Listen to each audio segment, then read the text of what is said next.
C'est le retour aujourd'hui des capsules avec l'Université de Moncton Campus de Shippagan et il y a des choses qui ne changent pas, hein, même après tout l'été de vacances pour ces capsules-là.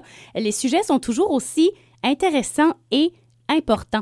Aujourd'hui, on jase avec M. Alain Patoine, le professeur-chercheur au baccalauréat en développement durable et zones côtières.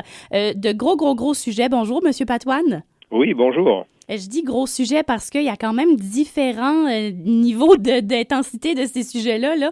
Changement climatique, biodiversité, les futurs diplômés en développement durable, les zones côtières, qu'est-ce qu'ils peuvent faire dans tout ça? J'imagine que la première bonne question que je pourrais poser, c'est biodiversité. Juste rapidement, simplifier qu'est-ce qu'on veut dire par là, peut-être pour ici, la péninsule acadienne. Quand on parle de biodiversité, on fait référence à la variété des formes de vie, hein, la quantité d'espèces différentes qu'il y a, soit du poisson, soit des oiseaux, soit des arbres. Encore une fois, ça fait référence, est-ce qu'on a beaucoup d'espèces différentes dans chacun de ces groupes-là ou est-ce qu'on a un nombre restreint? Et généralement, on considère que une diversité élevée est plus enviable qu'une diversité pauvre. OK. Donc ici, dans la péninsule acadienne, on se débrouille bien de ce côté-là?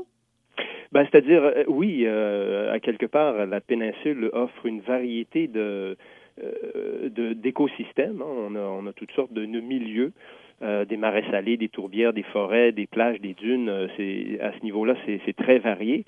On est à la rencontre des milieux océaniques, des milieux aquatiques et des milieux terrestres. Donc déjà là, il y a beaucoup de diversité. Mais cette diversité des paysages, des milieux, va entraîner une diversité aussi au niveau des espèces. Oui. Encore une fois, combien d'espèces de poissons, combien d'espèces d'oiseaux, d'amphibiens, tout ça va être varié. OK. Et là, évidemment, il faut parler changement climatique et les impacts sur la biodiversité. On pourrait parler de quelque chose de mondial parce que c'est la même réalité, j'imagine, un peu partout. Mais ici, pour la péninsule, les changements climatiques ont quel impact? On parle beaucoup, évidemment, de l'érosion. Oui. Dans la péninsule, on vit au bord de l'eau, on est sur le rivage et donc évidemment tout ce qui est élévation du niveau de l'eau, hein, c'est une des conséquences assez bien comprises des changements climatiques, l'élévation de la température qui va augmenter le niveau de l'eau et donc quand il y a des tempêtes, ça rend les structures, les maisons plus vulnérables. Donc ça, c'est vraiment ici dans la péninsule, c'est avec raison une source de préoccupation, l'érosion et puis les ondes de tempête. OK. Et si on regarde aussi, là, parce qu'on n'est pas exception dans la règle des canicules qui sont de plus en plus intenses pendant l'été, est-ce que ça vient aussi avoir un rôle sur la biodiversité? Parce qu'à un moment donné, ça se peut que c'est trop chaud pour certaines espèces, là? Oui, ça aussi, mondialement, dans la péninsule acadienne, mais plus globalement aussi, on l'observe. On a il y a un déplacement des populations d'espèces. Hein, on peut juste penser à la tique, là, porteuse de la maladie de Lyme, qui était inconnue au Nouveau-Brunswick il y a quelques années et qui fait une progression vers le nord. Ça peut être attribuable aux variations de la température. Mais il y a aussi d'autres exemples là, avec le satyre fauve, là, qui est une espèce de papillon. Donc, il y a toute une redistribution de la distribution de nombreuses espèces. Ça se remarque beaucoup avec les plus petites espèces comme les insectes, mais ça influence aussi des animaux ou des espèces plus grosses comme des espèces de poissons ou des espèces de crustacés. On sait que leur distribution géographique change. OK. Puis qu'est-ce qu'on fait avec ça? Une fois que ça commence à arriver, est-ce que c'est quelque chose de réversible?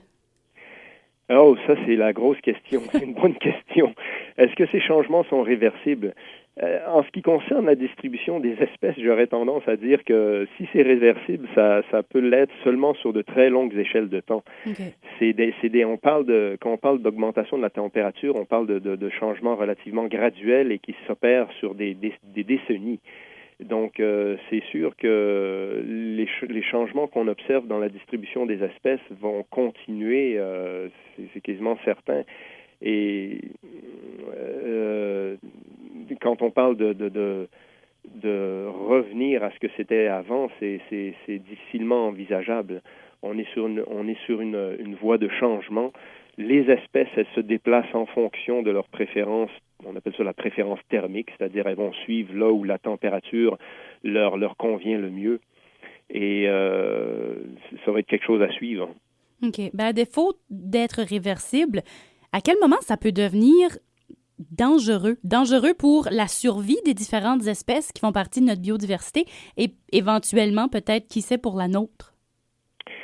À quel moment, je pense bien malin pour qui pourra le dire. Ouais. À l'heure actuelle, on essaie selon les dernières ententes internationales, on essaie de pas dépasser une augmentation de 2 degrés Celsius par rapport aux températures qui existaient avant l'ère industrielle.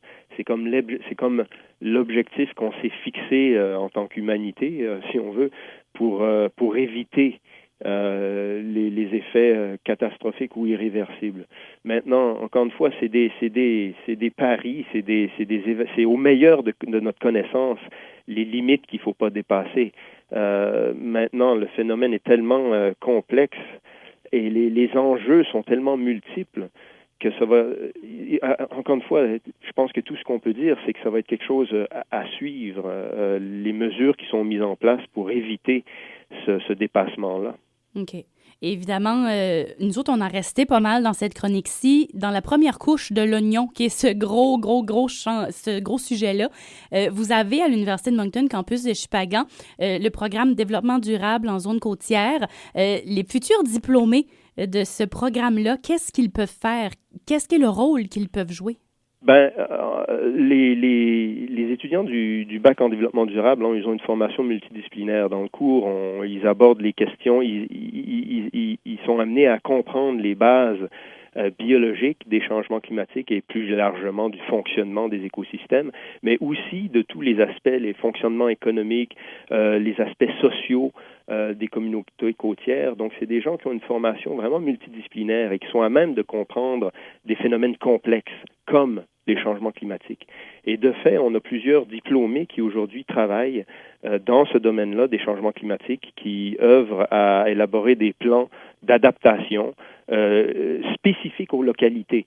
Donc des plans d'adaptation pour telle localité. Voilà ce qu'on peut faire. On peut protéger les écosystèmes en place qui servent de barrière de protection. On peut faire de l'engraissement ou on peut faire des dunes artificielles ou enfin il y a une panoplie de solutions envisageables. Mais encore une fois, ces gens-là œuvrent pour élaborer des plans qui sont adaptés à chaque localité.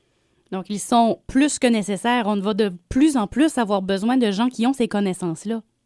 Oui, absolument, absolument. Encore une fois, une formation qui est multidisciplinaire, des gens qui sont capables de parler le langage des sciences, mais aussi le langage des administrateurs, les langages des sociologues et qui sont capables de ramener à une même table tous les acteurs impliqués dans ces changements au niveau sociaux, au niveau environnementaux, au niveau économique.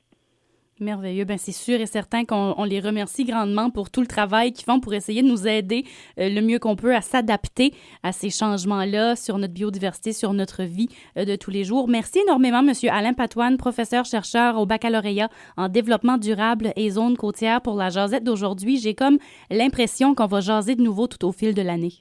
Ça m'a fait bien plaisir. À la prochaine. Au revoir.